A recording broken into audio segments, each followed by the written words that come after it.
Bate-papo. Recebendo nesta manhã da quinta-feira o Mauro Rauschel, presidente regional do União Brasil. A gente vai falar um pouquinho sobre o cenário eleitoral de 2026.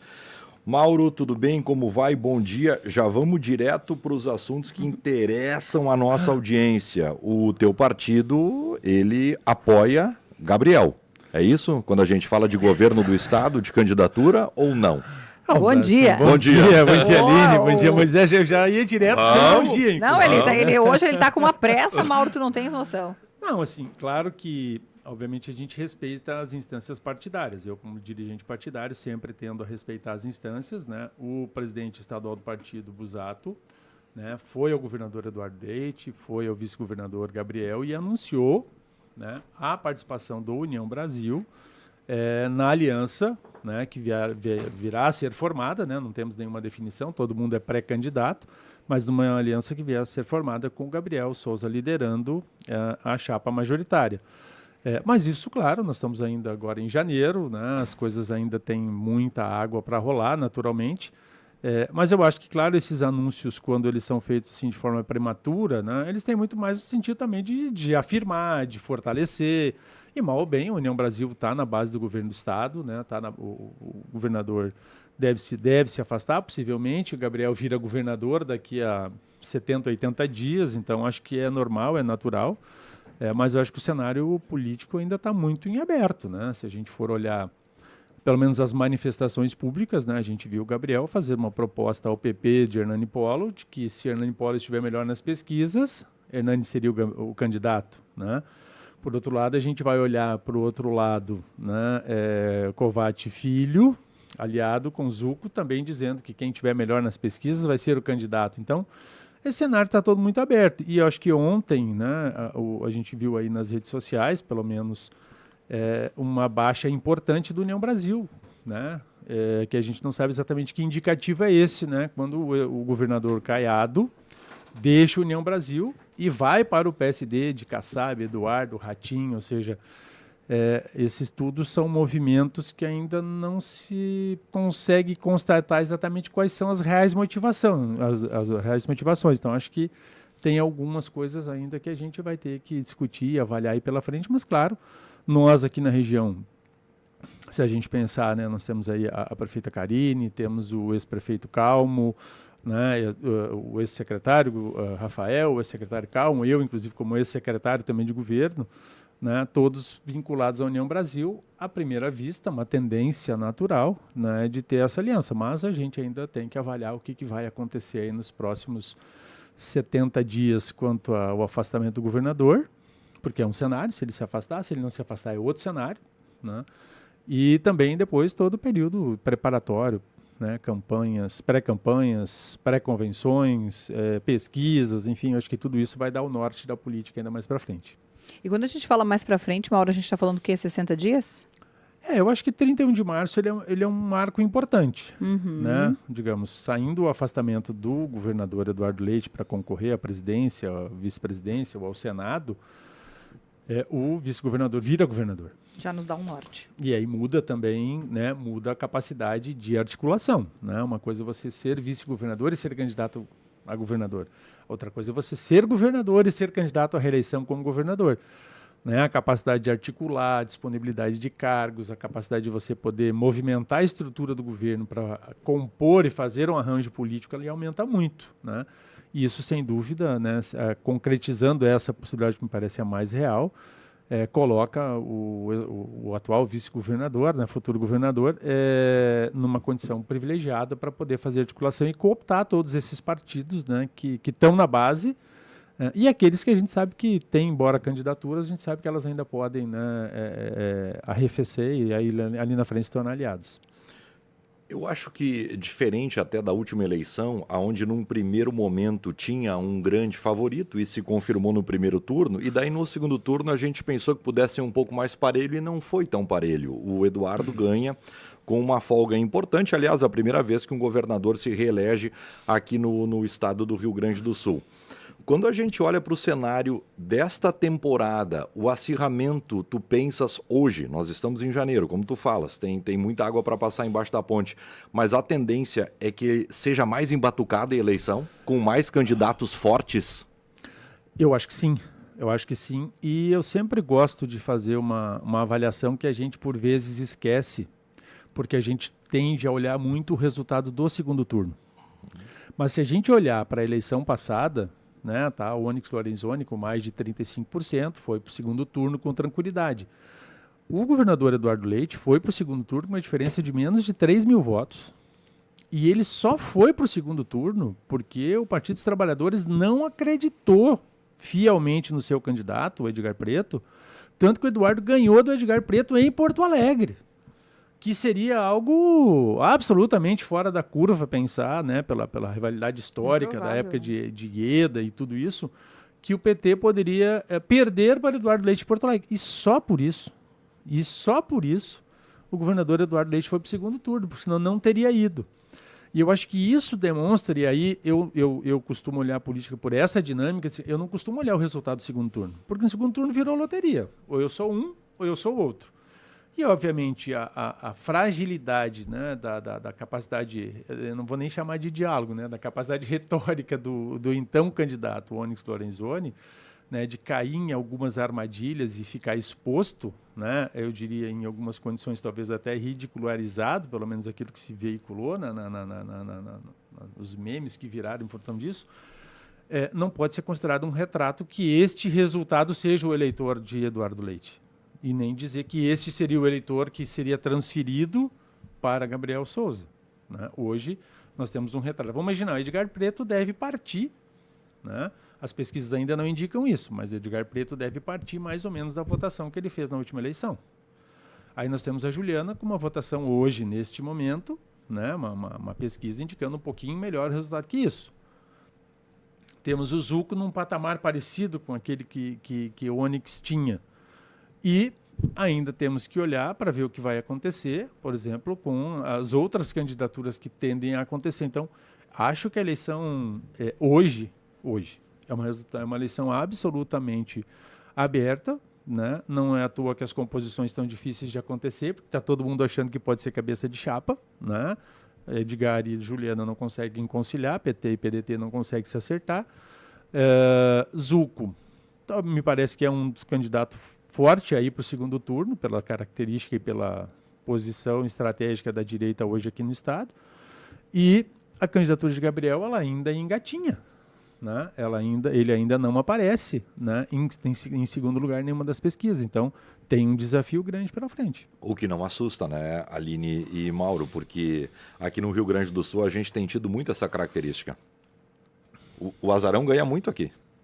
O azarão, quando a gente fala, é o cara que está em terceiro, quarto na pesquisa. A largada é ruim, né? A largada não é boa, mas ele chega lá e ganha. Não, eu também acho. Eu também tenho esta avaliação. Não estou nem falando que é só o Gabriel, estou falando de outros. Sim, de Ieda, de Sartori, de Eduardo Leite. O próprio Eduardo, na primeira eleição, né?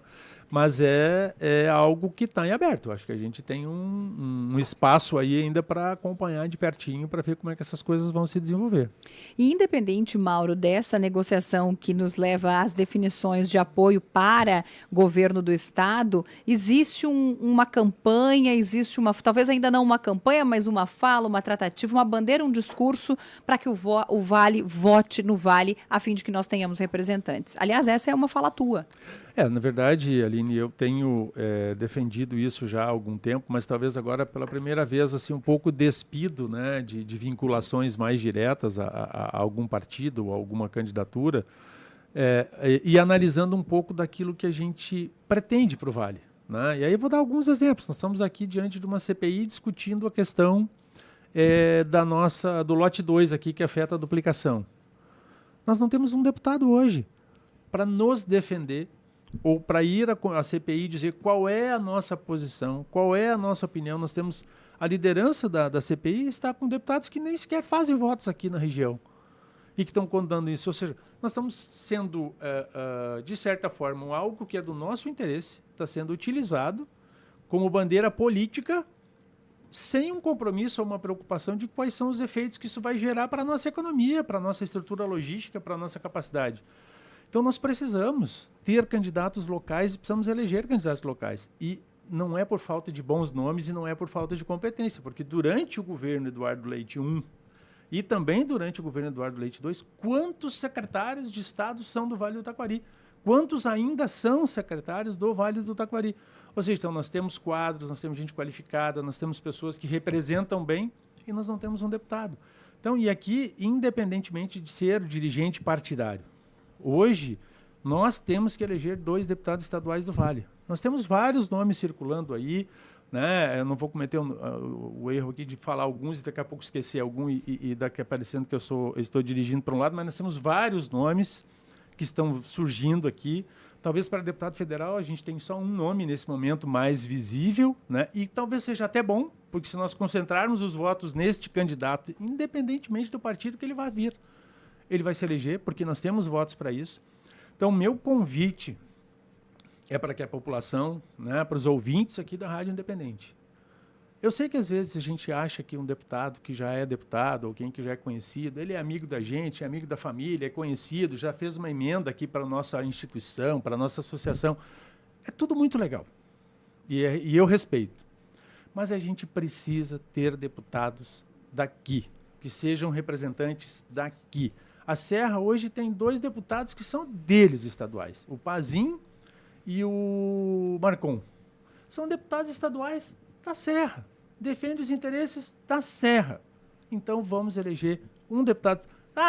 Temos essa discussão toda nossa aqui, às vezes meio boba, né? De um lado do Rio, do outro lado do Rio. Tá bom, vamos eleger um estadual de um lado do Rio, um outro estadual do outro lado do Rio.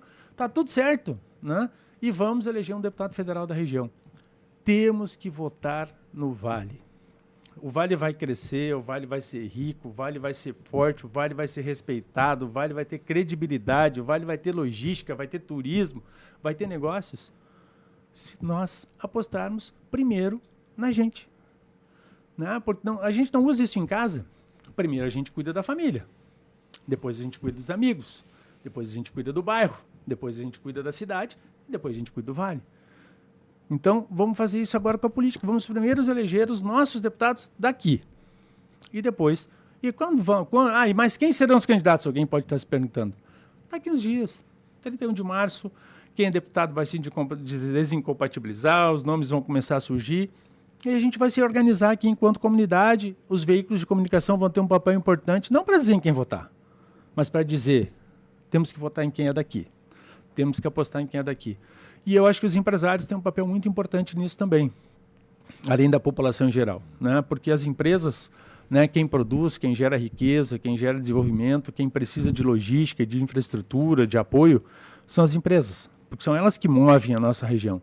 Então os empresários precisam botar a cara para fora também, precisam dizer para os seus funcionários, precisam, e aqui não estou falando de voto cabresto para antes que alguém saia criticando amanhã, orientar as pessoas, olha, tem vários candidatos, mas votem nos candidatos do Vale. Eles vão ser importantes. Abram a porta da empresa para que o candidato possa lá falar o que ele defende, o que ele pretende, o que ele quer fazer, o que ele pode fazer, para que ele assuma compromissos. Porque quando a gente só vota e não traz o empresário para perto, o político para perto, a gente perde a oportunidade de fazer com que ele se comprometa.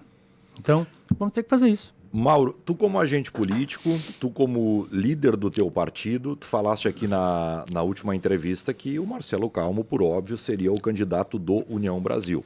Mas tem tempo ainda para que vocês decidam quem será o representante do União Brasil.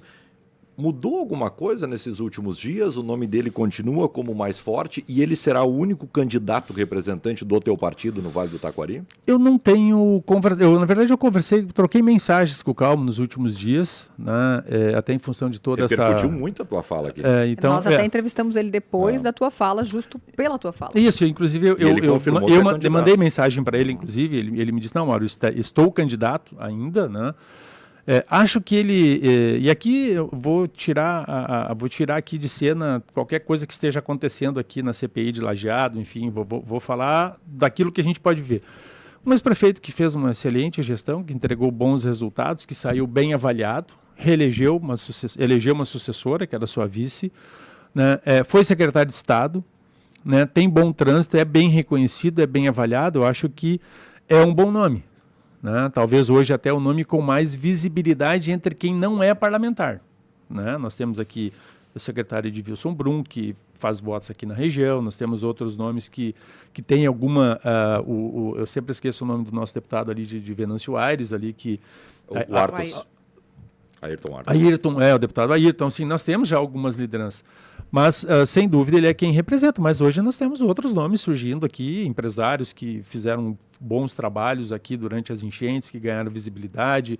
Temos prefeitos, né, que têm aí também a pretensão de ser candidatos.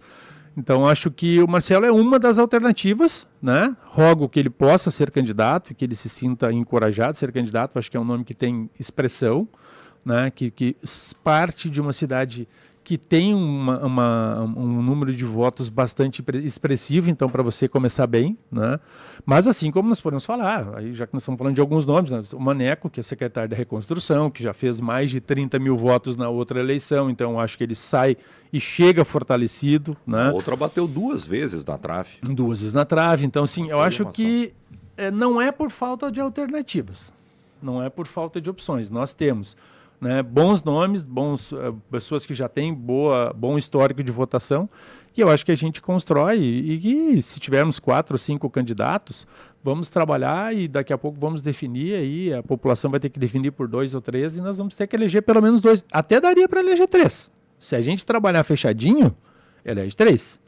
Mas se a gente conseguir eleger 2 deputados aqui locais, e eu gostaria muito de voltar aqui ali nos primeiros dias depois da eleição, na segunda e na terça-feira, para a gente fazer uma avaliação que a gente nunca faz quase, que é olhar quantos votos os nossos deputados fizeram nas urnas dos nossos 40 municípios aqui do Vale. Ou seja, será que nós vamos conseguir fazer com que 50% dos votos do Vale do Taquari sejam para deputados candidatos do Vale do Taquari? Que já é baixo o número. Que é baixo, mas com isso a gente elege.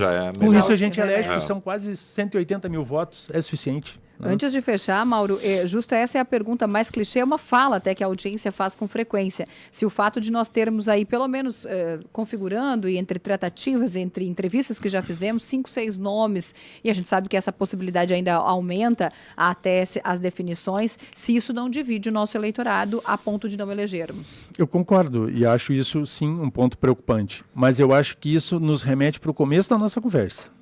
Os arranjos partidários, né, ou seja, as composições partidárias, depois nós precisamos sentar, né, com os candidatos a governador, a vice, nesses arranjos, e ao Senado, né, nesses arranjos partidários. E, gente, não tem porquê.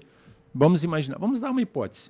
PP, MDB, PSD e União Brasil vão andar juntos nesta eleição. É uma possibilidade muito real. Não dá para ter um candidato a deputado estadual de cada partido aqui. Porque aí nós vamos dividir os votos para estadual, vamos eleger um governador só, mas não vamos de novo ter representação. Eu acho que isso nós precisamos sentar com as lideranças partidárias locais, e aí eu estou falando dos prefeitos, dos vice-prefeitos, dos principais vereadores aqui, e sentar, gente, mais importante do que ter um candidato de cada partido só para dizer que eu tenho meu candidato e não ter depois nenhum eleito, né, podemos assumir compromissos. Vai abrir espaço para secretarias aqui, então o partido que eventualmente deixar de ter um candidato a deputado estadual vai ter preferência na indicação de um nome para compor alguma direção, um cargo no governo, né? Porque se elegermos 2 deputados, nós vamos ter espaço no governo, vamos ter condições. Então, é meio como a gente faz quando a gente faz uma eleição municipal. Às vezes você não tem lá nome suficiente, agora não tem mais coligação, mas antigamente tu fazia isso. Olha, não tem espaço para todos.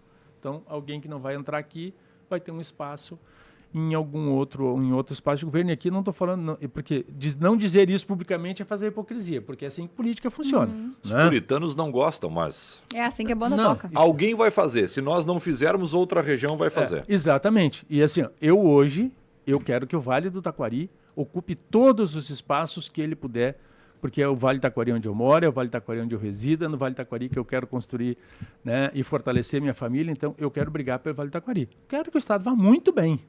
Mas hoje a minha prioridade é o Vale, e gostaria que cada um que está ouvindo a gente agora, nesse momento, fizesse essa mesma avaliação, de empresário a trabalhador, a agricultor, que todos, estudantes, né, que todos pensem sobre isso e vejam que é importante a gente ter os políticos aqui da região também ocupando os espaços no governo do Estado.